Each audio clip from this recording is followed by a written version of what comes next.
Sekarang saya ingin mengatakan kali ini bahwa saya tidak setuju dengan tagar STY out. Walaupun saya kritisi STY, tetapi saya tidak pernah meminta STY out. Ya, jadi jangan juga kalian mention saya atau tag saya dengan mengatakan bahwa saya juga meminta STY out. Jangan seperti itu. Saya benci banget tuh hal-hal seperti itu ya. Saya tidak pernah mengatakan seperti itu.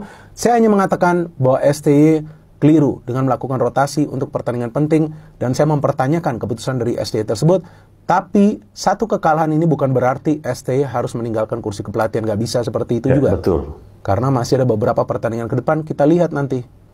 2 pertandingan bulan depan lawan Jepang dan juga lawan Arab Saudi. Dan kita harapkan tidak adalah namanya eksperimen yang dia lakukan. Kecuali memang rotasi perlu dilakukan di line up pada saat ada pemain yang memang tidak bisa tampil karena cedera atau mungkin juga karena akumulasi kartu kuning atau juga sanksi bermain lainnya. Jadi teman-teman, kita semua bersatu untuk mendukung timnas kita.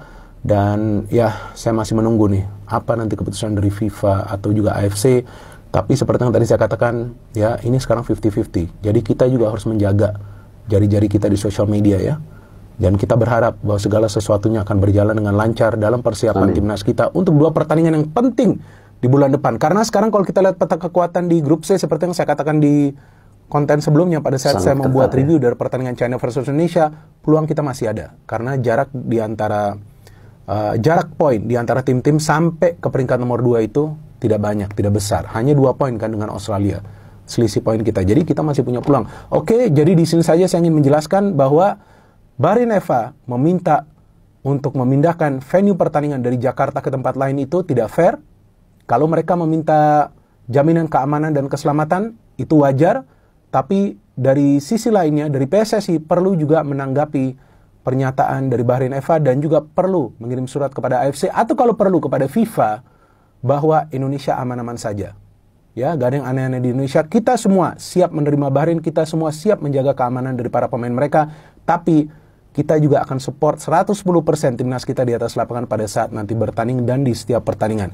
Dan yang kelima, yuk kita jaga jari-jari kita. Kalau kita kecewa, sudah 2-3 hari atau mungkin sudah 5-6 hari, udah sekarang kita perlu fokus juga ke hal-hal lainnya. Dan kita tunggu nanti pertandingan selanjutnya dari tim nasional Indonesia. No hate, no politics, only football. Salam sepak bola.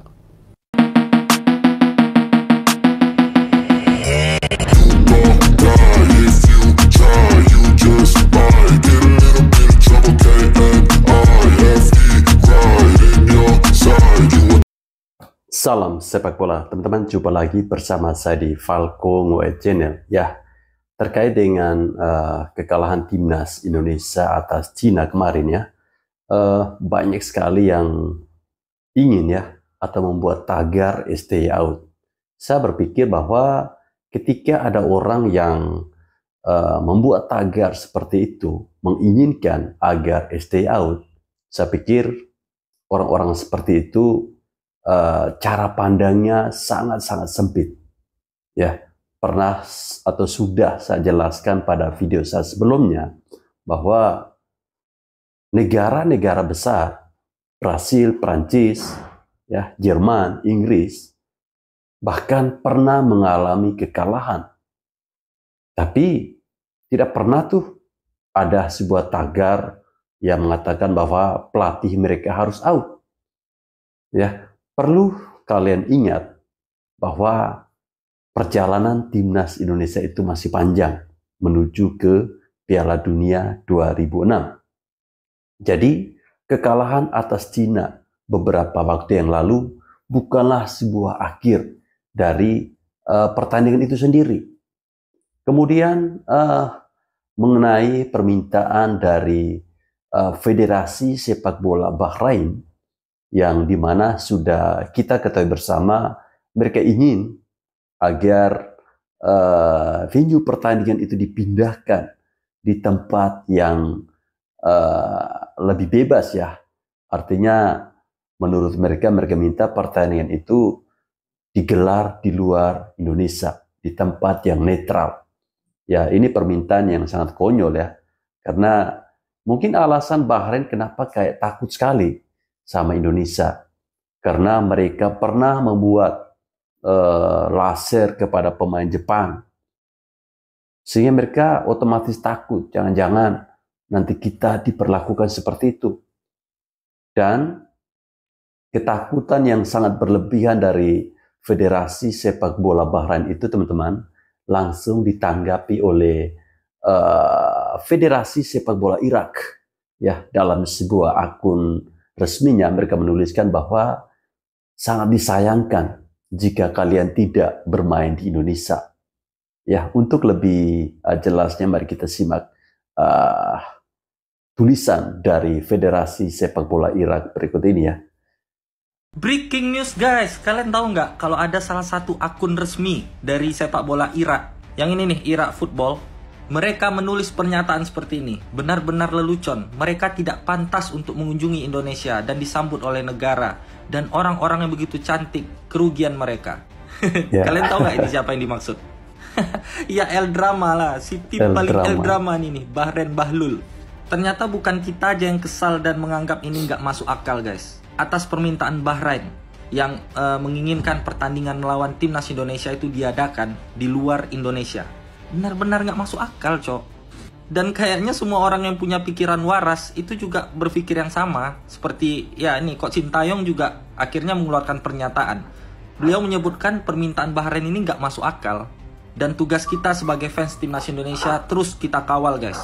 Karena sesuai peraturan FIFA itu sebenarnya kalau misalnya ada salah satu tim yang tidak datang ketika away ke negara tersebut itu dianggap WO.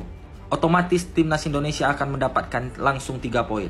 Sekali lagi respect buat saudara kita yaitu negara Irak ya guys ya. Oke, jadi gimana menurut kalian guys? Coba kasih pandangan kalian di kolom komentar. Dan kalau kalian suka konten begini langsung klik tombol follow. Ya itu tadi. Irak saja ya menganggap bahwa permintaan Bahrain ini adalah sebuah lelucon. Ya, mereka sepertinya Bahrain ini ya sepertinya takut dengan reaksi keras dari netizen Indonesia atas apa yang terjadi pada pertandingan antara timnas Indonesia versus Bahrain. Ini tentu secara tidak langsung mereka mau mengakui bahwa wasit yang memimpin laga tersebut telah berbuat curang. Ya mungkin ya Federasi Sepak Bola Bahrain ini mereka meminta agar pertandingan ini digelar di tempat yang netral karena mereka berpikir kan Presiden AFC ini kan bapak kita, kan orang Bahrain ya, jadi bisa dong sesuka hati kita, kita mau mainnya di mana gampang kan ada orang dalam. Jadi jika ini benar-benar direspon oleh Presiden AFC terkait dengan permintaan Bahrain, kita bisa pastikan bahwa AFC itu bukan lagi ASEAN Football Club, football apa ya, tetapi Arab Federasi, begitu ya. Jadi kita bisa rubah namanya itu seperti itu. Ivar Jenner dan JIZ absen lawan Jepang. Tapi STY optimis dapat poin. Kok bisa? Sebelum kita lanjut, buat yang masih ada tanda tambah di sebelah, dipencet, di follow dong. Sikat! Indonesia akan menjamu Jepang dan Arab Saudi pada tanggal 15 dan 19 bulan depan, bulan November 2024. Meskipun keduanya adalah langganan Piala Dunia, tapi STY optimis untuk mendapatkan poin di GBK. STY tak bisa menurunkan JIZ, kapten timnas kita, dan Ivar Jenner karena akumulasi 2 kartu kuning. STY berharap pemainnya dalam kondisi fit ketika kembali ke tim nasional. Caranya untuk mendapatkan poin, persiapannya harus lebih baik dan harus lebih sempurna. Karena biar bagaimanapun, Jepang dan Arab Saudi secara kualitas di atas kita. Bagaimanapun caranya, Indonesia harus mendapatkan poin di GBK. Menurut kalian gimana guys? Komentarnya sikat! Ya tentu ini merupakan sebuah kerugian bagi timnas kita ya. Ketika kita kehilangan kapten kita, Abang Jai. Tapi harapannya semoga Coach Sintayong mampu meramu komposisi di lini belakang ya.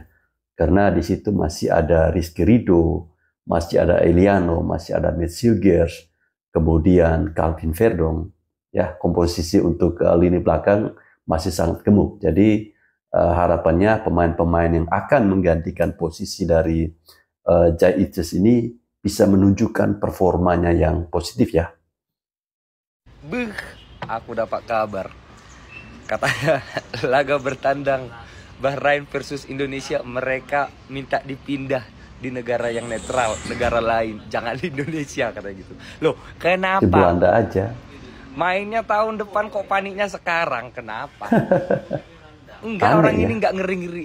Orang-orang Indonesia ini enggak ngeri-ngeri. Malah kalian orang Bahrain, kalian datang ke sini, kalian disambut dengan musik loh. Cuma ya itu, pakai musik orek. Mulai dari bandara sampai depan-depan hotel nanti dipasang musik horek. Lagunya lagu plat KT. Lu kok panik, kok cemas, kok back gitu maksudnya. Bila perlu sekalian aja bawa sama wasitnya kemarin yang botak-botak itu. Enggak dia apa-apain. Serius enggak dia apa-apain. Paling kalau jalan dia kena pita sekali kepalanya, kena doltok gitu. Pulang-pulang kepalanya waktu datang ke Indonesia, kepalanya bulat. Pulang-pulang mungkin kepalanya enggak tahu lagi bentuk kedondong. Lu kok panik? Jangan ya, jangan. Jangan diganti pertandingannya biar kau merasakan kayak mana meriahnya bertanding di Indonesia. Selamat datang Bahrain ya. Padahal tahun depan loh ya. Jangan di sini aja kita main enak. Nanti kamu bawakan kau nanti ini apa dari Medan ini kacang sihobu. Siap main kali makan kacang sihobu aja. Kacang sihobu. Ya, memang merupakan sesuatu hal yang aneh ketika Bahrain sudah takut duluan untuk bermain di Indonesia ya. Padahal jadwal pertandingan itu masih sangat lama. Tahun 2025. Tapi mereka sudah resmi mengajukan surat ke AFC untuk meminta bahwa tempat pertandingan itu dipindahkan ke tempat yang netral. Sebenarnya tidak perlu ya Bahrain merasa takut yang berlebihan seperti itu. Kita Indonesia ini sangat ramah kok. Ya, kita Indonesia tidak sebejat apa yang pernah dilakukan oleh Bahrain terhadap para pemain-pemain Jepang ketika itu ya.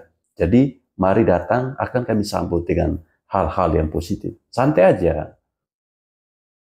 Satset, AFC cepet banget ngerespon protes dari Bahrain.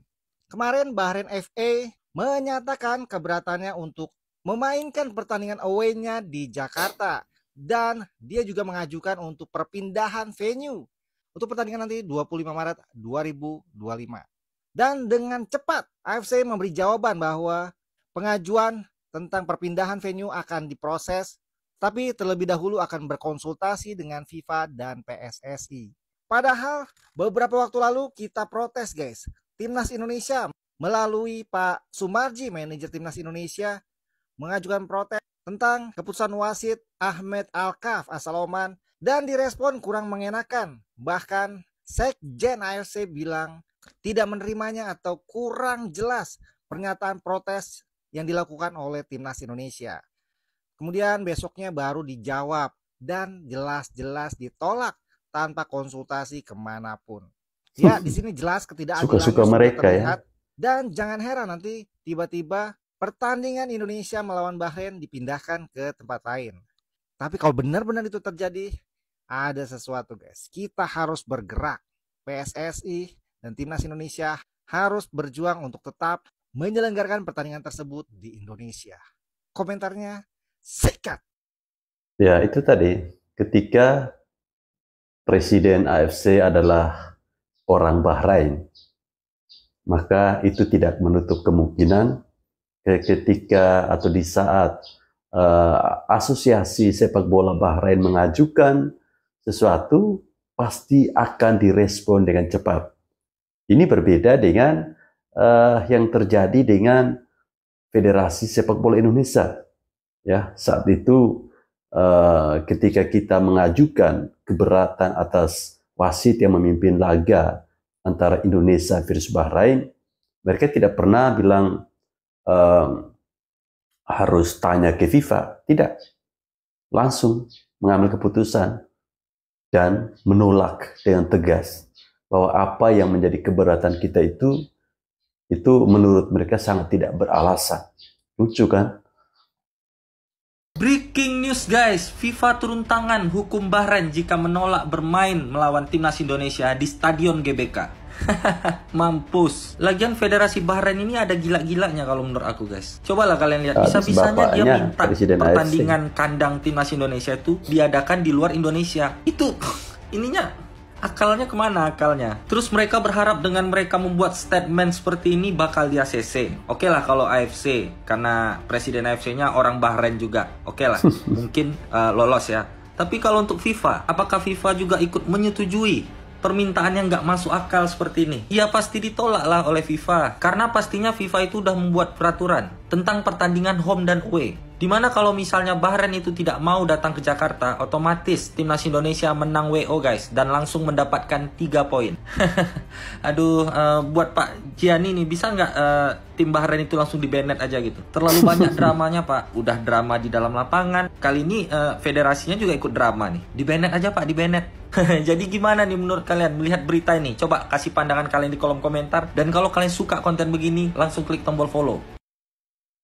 Ya, tentu ini merupakan berita yang positif ya. Ketika dalam sebuah tulisannya FIFA turun tangan hukum Bahrain jika menolak bermain melawan timnas Indonesia di Stadion GBK.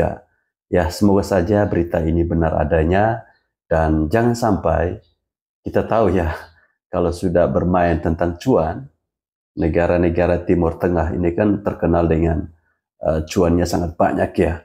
Jangan sampai mereka menyogok FIFA, kemudian FIFA mencabut lagi hukuman itu ya teman-teman. Semoga saja ini merupakan berita yang positif untuk kita para penggemar timnas Indonesia. Nah, kemana ada Bang itu istrinya asisten pelatih bilang apa? Kami punya grup WA sama istri-istri pemain dia bilang. Sekarang kayak bahagia sekali. Karena kelas sekali. Dia bilang berkurang perselingkuhan. Loh, apa hubungan? Apa hubungan? Kan gitu kan? Apa pasal? Apa pasal kan? Iya. Dia bilang gini, karena kalau dulu jadwal nggak jelas. Dibilang suami kita latihan, mau tanding. Rupanya nggak ada katanya. Kalau sekarang jadwal jelas Bang. Nah, jadi bisa diperdebatkan. Bisa diperdebatkan loh. Kan kalau katanya nggak ada tanding, kok tanding kan? Iya. Ini jadwalnya udah jelas udah loh. Jelas. Jadwal resmi. Betul. Dan sekarang pun misalnya timnas main, berarti libur kan? Iya. Nah, istri bilang apa? Saatnya kita libur. Nggak mungkin tiba-tiba kau latihan. Nggak mungkin. Ada apa ini? Ya. Jadi Bang, ini para istri pun bahagia. Senang juga ya. Iya, jadi aku nggak ada Bang. Ini beneran di grup WA mereka. Kisah nyata. Kisah nyata. Jadi kan bagus Bang. Ternyata jadwal itu membuat pengaruhnya banyak ya. Pengaruh banyak. Pemain sepak bola nggak ada selingkuh Bang. Aku nggak tahu di pemain voli. Kenapa nih? Mohon maaf nih kok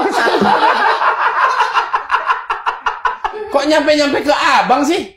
Udah tadi yang Manado nyampe, ini pemain voli lagi nyampe. Nggak gini Bang, makanya pengaduan kedua Bang. Apa ini pengaduan kedua? Gimana caranya kami Bang? Karena abang aku lihat punya kedekatan khusus dengan voli. Kenapa kami sangat susah cari pemain sepak bola putri Bang? Sementara kalau voli putri banyak. Oh banyak. Nah, gimana caranya? Bahkan sampai mereka bisa jadi apa ya, ikut-ikut turnamen di luar negeri. Makanya, sering. Bang, makanya aku tahu. Makanya aku tanya sama abang. Gimana caranya sepak Bang? Bola ini putri? pengaduan nih Bang. Oke. Supaya sepak bola putri makin banyak yang suka Bang. Sepak bola putri memang sesusah itu Bang?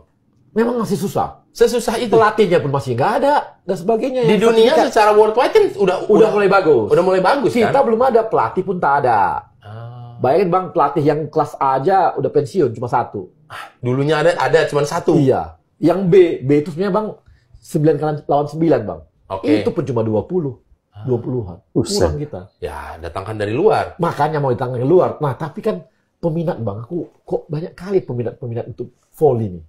Abang kan abang pasti banyak cerita lah kan, bisa ada curcol Bang. Jangan terlalu mengarahkan. Aku enggak. Jangan terlalu mengarahkan. Bukan. Aku kulihat hari itu di tempat abang ini pengaduannya, udah sempat kulihat ada 2 pemain volley. Berarti kan abang tahu semua nih. Sampai 2 lagi dihitungin pemain volleynya.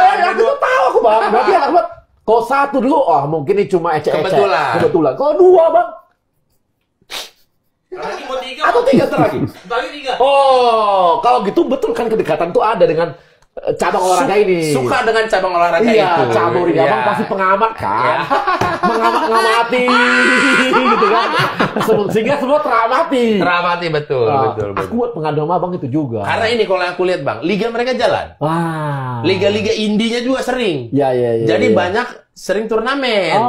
Mungkin sepak bola putri mungkin turnamennya belum terlalu sering. Betul, kali. Bang. Karena nggak ada pelatih tadi, Bang. Bisa jadi ya. Nggak ada pelatih ya? Iya. Oh bukan, maksudnya antar dia bikin-bikin. Lo gimana mau bikin game pelatihnya pun tak ada, Bang? Ya klub-klub aja. Klubnya nggak ada pelatihnya. Iya Dari sih. mana ambilnya? Iya sih. Iya kan? Betul. Kayak voli-voli itu kan banyak, dia bikin klub baru, ada turnamen, bikin klub, ada turnamen. Sering, Bang, turnamen gitu? Keluar Sering. kota. Iya. Kemana aja, Bang? Terakhir ini lagi jalan di Pontianak. Abang tahu aja semua di mana. Yang mana itu, Bang? Di Pontianak Kapolri Cup. Oh, Kapolri Cup. Ya. Dua-dua tadi main. Satu aja yang main. Yang mana, Bang? Abang Satu tahu. aja. Yang terakhir tuh yang terlama, Bang. Dia bela Jatim jadinya. Yang mana? Dia kan biasa Jabar. Ya. Jadi Jatim kemarin. Oh. Ya. Kalau yang satu kan memang sebelumnya timnya apa ya? Mandiri apa ya? Itu nggak ikut. Nggak ikut. Kayaknya. Ya, bagus juga ya ketika jadwal pertandingan timnas itu sudah tersusun rapi, artinya tidak ada lagi para pemain-pemain yang mencoba untuk menghibuli para istri atau para pacar yang masing-masing ya teman-teman. Breaking news guys, wasit Omar Al-Ali dapat puluhan ribu komen positif dari fans timnas Indonesia. Serius bang? Iya serius, tapi sebelum kita lanjut klik dulu tombol follow, thank you. Iya, jadi after match pertandingan timnas Indonesia melawan Cina kemarin, wasit Omar Al-Ali itu mendapatkan puluhan ribu komentar positif dari fans timnas Indonesia. Dan kita bisa lihat sama-sama guys, inilah beberapa komentar dari fans timnas Indonesia yang berterima kasih kepada wasit Omar Al-Ali karena sudah memimpin pertandingan timnas Indonesia melawan Cina kemarin dengan baik dan adil. Sangat berbeda respon fans timnas Indonesia terhadap wasit botak Bahlul ini guys, yang memimpin laga timnas Indonesia melawan Bahrain kemarin. Di sini membuktikan bahwasannya fans timnas Indonesia itu adalah fans yang fair, bukan fans yang anarkis atau rasis seperti yang diutarakan oleh Federasi Sepak Bola Bahrain ini guys. Oke, sebelum kita lanjut aku mau ngasih tahu nih buat kalian yang pengen nonton semua pertandingan Liga 1, Liga Champion atau liga apapun, kalian bisa langsung nonton nih di link yang ada di bio aku. Karena di link ini kalian bisa dapatin semua pertandingan sepak bola live secara gratis. Oke guys, jadi kira-kira kata-kata apa nih yang ingin kalian sampaikan kepada wasit Omar Al-Ali yang udah baik dan adil ini? Ya, wasit-wasit dari Timur Tengah ini memang kalau memimpin laga di luar dari Timur Tengah, mereka sepertinya aman-aman saja. Tidak terkontaminasi dengan apapun. Tapi ketika mereka memimpin pertandingan di wilayah Timur Tengah, ada saja kelakuan mereka. Itu tidak bisa dipungkiri. Ya, terlepas dari itu semua, kita tentu berterima kasih atas kepemimpinan wasit asal Oman ini ya, yang memimpin laga timnas Indonesia versus China kemarin. Dan walaupun pada pertandingan itu harapan kita, ekspektasi kita yang sangat tinggi buyar karena kita kalah 1-2 atas China. Tapi tidak apa-apa. Intinya wasit memimpin laga dengan baik dan kita terus menatap laga selanjutnya di bulan November ya, tanggal 15 dan 19 ya kalau saya tidak salah ya. Ada yang ngasih tau gua kalau katanya Eloyo Lakaka itu masuk ke dalam daftar 60 wonderkid terbaik tahun 2024 versi The Guardian. Awalnya gue bohong, gue kira ini bohong, gue dibohongin nih. Ternyata pas gue cari tahu, silakan kalian cari nih, silakan kalian cari sendiri. Kalau ngiranya gue bohong, Next Generation 2024, 60 of the best young talent in the world football. Gokil banget lah kakak. Doi bisa masuk ke dalam salah satu dari 60 pemain terbaik, pemain muda terbaik yang digadang-gadang akan menjadi wonderkid. Karena Doi bermain di Piala Dunia U17 dan mencetak gol, dan sudah bermain di liga profesional sejak usia sangat muda sekali. Dan yang bikin gue lebih kaget lagi, masuk ke 4-3-3 dong. Sejajar nih sama Lamine Yamal, coba lo lihat. Sorry guys, gue ketawa bukan merendahkan ya. Gue pribadi selama ini membahas Lakaka, Eloyo, itu murni karena keputusan dari Coach Sapri. Kenapa membawa pemain semuda Lakaka di level yang cukup jauh, padahal kualitasnya belum nyampe ke situ. Makanya dia kelihatannya mainnya aneh pas di timnas U20. Tapi gue gak pernah bilang kalau Lakaka gak punya potensi. Yang masalah sama nih bocah, itu adalah mentalnya. Gila. Seneng nih. Apakah ya? Timnas senior kita kan sekarang kekurangan striker nih. Tiba-tiba Doi melesat, dilirik oleh Sintayong, dan menjadi kartu as kita untuk bisa lolos Piala Dunia. Gak kebayang. Pesan gue buat Lakaka, jadikan berita ini motivasi. Jangan melangit, jangan meninggi. Jadikan motivasi, berjuang lebih keras. Belum ada yang terlambat, boy. Semoga video ini nyampe ke Lakaka ya. Terima kasih, boy. Jangan lupa di follow untuk update timnas selanjutnya. Bye. Ya, tentu ini adalah berita yang sangat positif ya. Bagaimana wonderkid kita, Arkan Kakak masuk dalam berita yang sudah teman-teman saksikan tadi ya. Dan harapannya dengan informasi positif ini semoga bisa membuat Arkan Kakak terus berlatih agar bisa menjadi pemain yang lebih kuat lagi ya. Tadi malam saya menonton laga antara Persis Solo versus Borneo FC. Ya, Arkan Kakak masuk di babak kedua menit ke 88 ya. Di situ dia berduet dengan striker timnas Indonesia senior, yaitu lupa saya namanya. Jadi mereka itu pada akhirnya Arkan Kakak itu mencetak gol, dapat assist dari striker kita yang senior itu. Namanya kok susah sekali ya. Siapa ya? Jadi ini menurut saya merupakan sebuah kerjasama yang positif ya, ketika senior bisa mengalah demi juniornya. Dan tadi malam saya melihat selebrasi dari Arkan Kakak itu sangat-sangat baik. Dia sangat bergembira atas gol yang diciptakan itu dan membawa Persis Solo mengalahkan Borneo FC dengan skor 3-2. Padahal saat itu mereka tertinggal ya. Sampai masuknya Arkan Kakak, mereka comeback dan memenangkan pertandingan itu.